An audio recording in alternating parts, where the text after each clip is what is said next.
فرمایا کہ وما ارسلناک من قبلک من رسول الا نوحی الیہ انہ لا الہ الا انا فاعبدون، اور ہم نے آپ سے پہلے بھی جتنے رسول بھیجے ہیں مگر ہم نے ان کو یہی وحی کی ہے کہ بے شک اس کے سوا نہیں ہے کوئی معبود مگر میرے سوا۔ یعنی اللہ فرما رہا کہ ہم نے جتنے بھی رسول بھیجے ان کو یہی تبلیغ کی تھی، ان کو یہی پیغام دیا تھا کہ اللہ کے سوا کوئی معبود نہیں ہے، تو چنانچہ اسی کی عبادت کرو۔ فعبدونی، تو مجھی کو عبادت کرو، میرے سوا کوئی معبود نہیں ہے۔ تو سب لوگوں کو یہی بتایا تھا، سب انبیاء نے یہی پیغام دیا۔ تو آج ہماری بھی یہ ذمہ داری بنتی ہے کہ اسی کلمے کی طرف ہم آئیں، اپنے رب کو پہچانیں، اپنے رب کے جانیں۔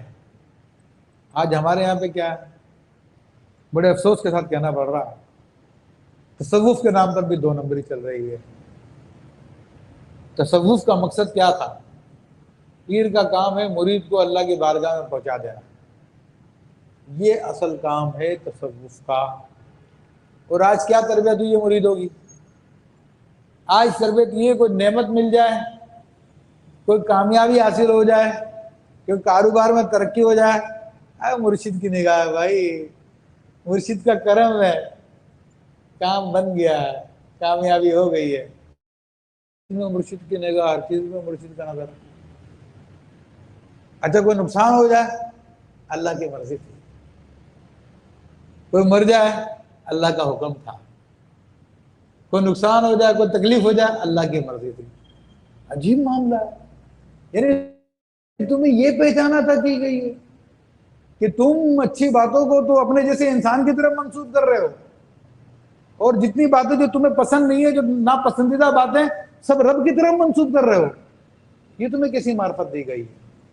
تمہیں رب کی معرفت نہیں ملی ہے، تمہیں اپنے زلفوں کا اسیر بنایا گیا ہے۔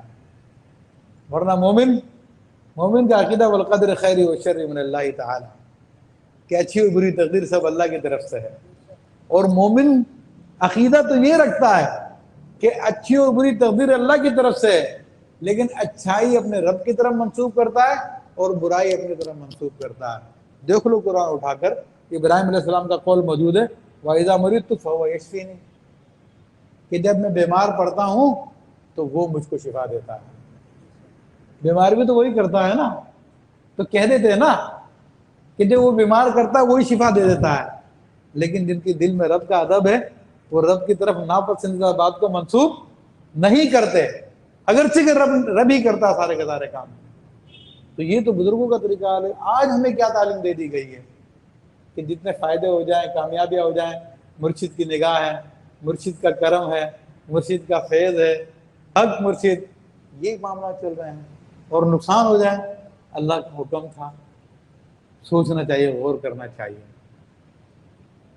کہ اگر اہل حق میں سے ہوتا تو پہلے مرحلے میں ہی رب کی پہچان کراتا اور ہر معاملے میں اپنے رب کی طرف توجہ جاتی کہ میرے رب کا کرم ہے، میرے رب کا فضل ہے، میرے رب کا احسان ہے۔ فرمایا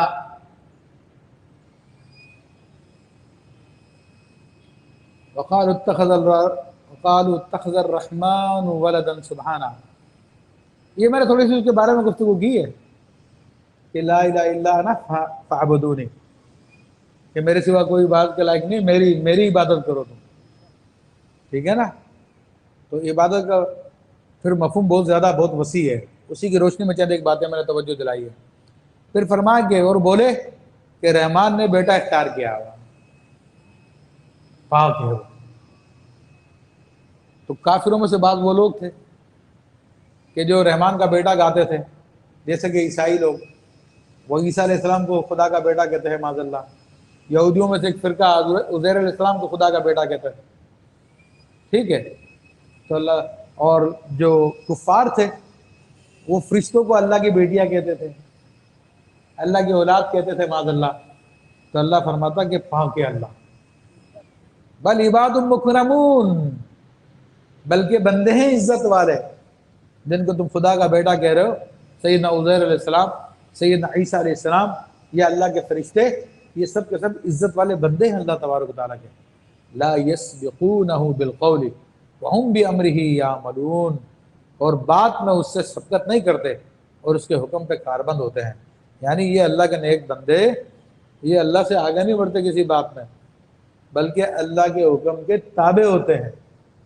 یہ فرشتوں کی طرف بھی اشارہ ہے، اور یہ اس بات کی دلیل ہے کہ اللہ کے نبی اور فرشتے معصوم ہوتے ہیں.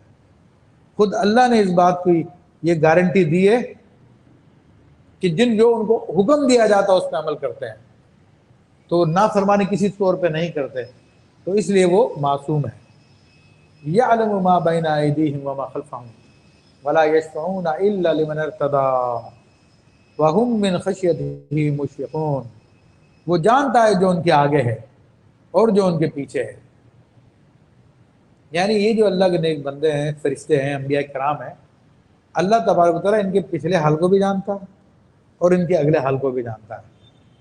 یعنی اللہ جو فرما رہا ہے کہ نافرمانی نہیں کرتے، تو اللہ کو پورا پورا علم ہے، چھپ کے بھی نہیں کرتے، کھلم کھلا بھی نہیں کرتے، کسی طور بھی رب کی نافرمانی نہیں کرتے.